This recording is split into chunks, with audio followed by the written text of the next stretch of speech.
And we are back on Big Board Sports. Rodger Wyland with you on a Friday show. The Olympics about a week in now. And as promised, Bob Trosset, NBC Sports Washington, joins us. He's covering the Olympic Games, a Bethlehem Central grad.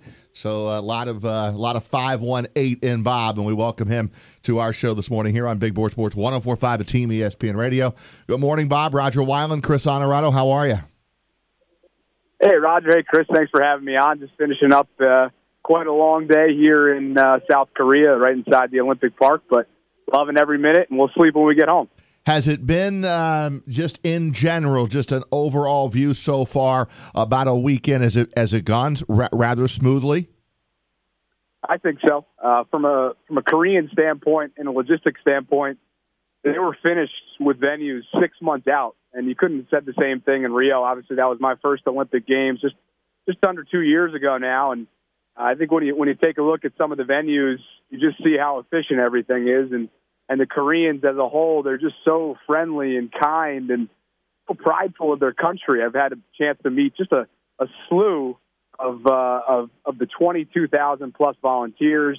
The atmosphere is awesome. We're inside the Olympic Park, which is on the coastal cluster. But what's interesting about this Olympics is that it's pretty spread out. So a lot of the winter sports, the snow sports, go on up on top of the mountain at a place called Alpenzia Resort in Phoenix Snow Park. So it's really spread out, but both venues are really interesting in their own ways. Bob, after you get some sleep, because what time is it, 11:30? Yeah, after midnight where you're at after midnight, and you start your Friday, what is your agenda? What are you going to be covering? I think I heard you say men's hockey? Yeah, so men's hockey will play Russia. They had two preliminary games so far. They've went 1-1. And one of my projects this year is covering the Washington area Olympians. And men's hockey is lucky to have a guy named Garrett Rowe, who's from Vienna, Virginia. He went to St. Cloud State University. He's playing in his first Olympic Games. And as you both know, with the NHL not being present here, it's opened the door for a lot of guys like Garrett who have he's been a little bit of a journeyman. He's playing in Switzerland right now. He's been all over Europe, and it just opens the door for these guys. And I don't think the Miracle on Ice will probably ever be repeated again. But if there's one year that kind of feels like it, it's this one. Yeah, because this team is mostly made up of college stars, right? There's some guys that are still in school. Yeah. I know that Ryan Donato had a couple of power play goals in the 2-1 victory over Slovakia, so that's kind of certainly a neat storyline. What else are your headlines so far for you? Well, I just got done chatting it up with Chris Mazder. He brought home silver in men's singles for luge, and he's kind of got that upstate connection. Actually, he's from Saranac Lake. So it was really cool to talk to a fellow upstate New Yorker. He's a big story and a heartthrobber for the women. And then you take a look kind of around the Olympics in terms of Team USA. There's some cool stories. You know, you have Michaela Schifrin taking home a gold yesterday. She couldn't get it quite done today. She placed fourth, but she does have that giant slalom gold. I had a chance to speak to Mame Baini. She unfortunately came up a bit short in her qualifier for speed skating. But remember, guys, what an unbelievable feat for the 18-year-old. She is the first African-American female speed skater to qualify for Team USA. She was just bubbly, and she'll be definitely a name to remember in 4 years. And then I have to tell you one of the stories that I don't think I'll ever forget this one. So I was assigned to picking up Shaun White the night of his gold medal. And I had to go to the ceremony.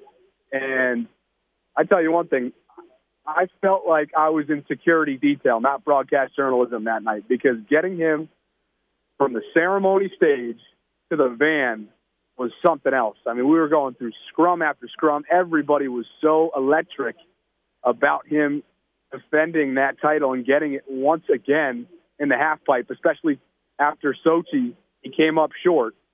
So I actually had a chance to spend some time with him, and, you know, obviously it was a really emotional day for Shaun. I'm sure you guys read some of the headlines that came out just after that gold medal was awarded to him, and, you know, it was a tough day for him. So just so many different stories. Some that we sort of came to expect with Sean, but then also a guy like Red Gerard, 17 years old. He got Team USA on the board one of the first nights, one of the opening nights with the snowboard gold medal. The dude is 17. I had a chance to talk to him that night as well, and he was just so exhausted. So it's so cool to be here, and I'm loving every moment. Bethlehem grad and NBC Sports Washington correspondent. He's providing digital content as well for NBC Sports and the Today Show during these Olympic Games in South Korea. Bob Trosset joins us here on Big Board Sports 104.5, the Team ESPN Radio. Bob, the women in the News Channel 13 newsroom are loving Chris Mazur too, but here's one tip. Every time you introduce him to a Capital Region audience, you have to preface with Pittsfield native Chris Mazur. That becomes like a title around here. That's right. That's right. Man, boy, we really can't. We got to be careful with him, huh? He's going to step all over us, guys. Yeah, you're not kidding. Hey, Bob, when all this is said and done, and I'm sure you've been asked this many times already. Who is going to be the athlete we'll be talking about for weeks to come post the Olympics? I guess it may be Michaela Schifrin, but is it one of the new names? Is it Chloe Kim? Is it Red Gerard? Some of the other names you've thrown around? Yeah, I'd be remiss if I didn't talk about Chloe. Sorry, I forgot about Chloe. And I think she'd be your easy answer because of her youth, because of her skill, because of the internet sensation that she's become, her story. I think she has a real chance to become really a legend in Winter Olympics. And I think a lot of people feel that way. She has a certain way about her. I also had a chance to speak to her. Doesn't really seem like she's 17, but then you go and take a look at some of those tweets, and you're like, wait a second. She's a millennial through and through, but not on the snowboard. She's awfully special. I think we could definitely be talking about her, and I wouldn't be surprised if she dominates and and honestly maybe showcases herself a little bit more come 2022 in Beijing. Well, I'll tell you who we probably won't be talking about, and that is the Nathan Chen. Wow. What a disaster for him, right? Didn't he fell twice? Yep. So yeah. I guess we'll be talking about him for all the other reasons, like and sometimes in Olympic venues like that, right? The pressure, the buildup, and everything. You just don't know how you're going to react. I mean, he'll kick himself for a long time on that. I feel badly for somebody like Nathan Chen. I actually had a chance to. I was in the figure skating venue today. It was the first time I ever watched it live. And your heart breaks. We all like sports, and let's face it, not everybody that likes big football guys is going to like figure skating. But I have to say, I was pleasantly surprised. I enjoyed it. Adam Rippon killed it. I think he didn't end up placing, but he was a fan favorite. But just watching Nathan fall within, honestly, guys, I think it was in the first 15 or 20 seconds, and all you could hear is gasps. And you hear all this talk about how great of a kid he is, and we got a chance to catch up with him after, and he held his composure, and that to me speaks a lot to his character. And I had a chance to speak to a few representatives around the park and in figure skating and in the analyst world. They think he's going to be back, no problem, but that's not just going to be cleared up tomorrow for him. I wish him the best. Bob, you'll be happy to know, man, the Bethlehem Hooligans are still getting it done at all the high school events. Of course they are. Come on. How about those guys, huh? They got some serious tread on them. I honestly, that's the best fan section going in Section 2. It's got to be. They're intense.